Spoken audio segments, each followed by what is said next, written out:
Kaya sabi ko nga, I have been telling our Muslim brothers, you should be prepared to declare a Bangsamoro nation. The great divide is always religion. Baski na natin because, it's the culture, it's the Quran. And tayo mga Kristiyanos, we have been nurtured and weaned in the practice of Western democracies. So, the Bible, I said, of governance is the Constitution. Mindanao is big enough for all of us. If you have the Moro nation, we can have our own here, the Christians, Mindanaoans, if you want to call it. And we can go into a federal system. We want to have unity and maybe give importance to our Muslim brothers. We can agree that the head of state here could be a Muslim. I've been saying it all along, and I repeat it. All that we ask is fair shake for everybody. Tabla. What is good for the Muslims must be good for the Christians. You respect your own religion, and I pray mine. We tolerate each other.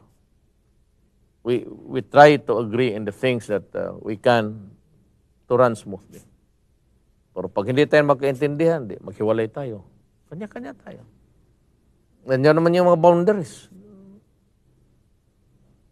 Now, sabi ko nga, we can always be ruled by a Muslim leader. All that is needed is equity and justice. You get to be oppressive, the leader, then we revolt.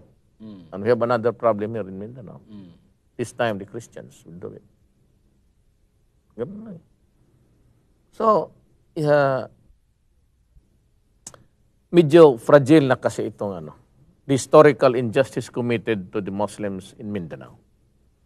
Tayo naman dito, we've been paying our taxes religiously, collected by the national government since Spanish times.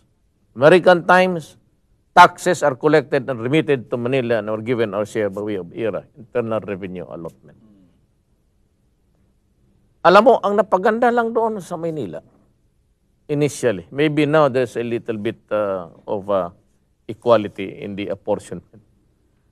But historically, ang pinamagandang mga boulevards, Manila, you have the buildings there at the expense of the Filipino entire nation. But we get dito sa Mindanao, sometimes pittance. And there's a war going on. There's a revolution.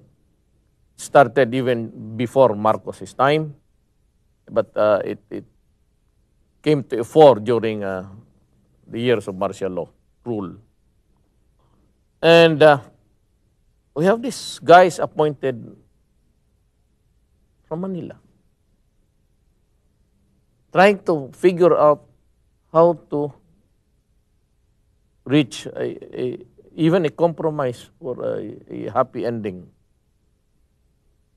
from a succession of Marcos to Aquino to Ramos, Espicipidic, Estrada. Hanggang nagpuputukan pa tayo.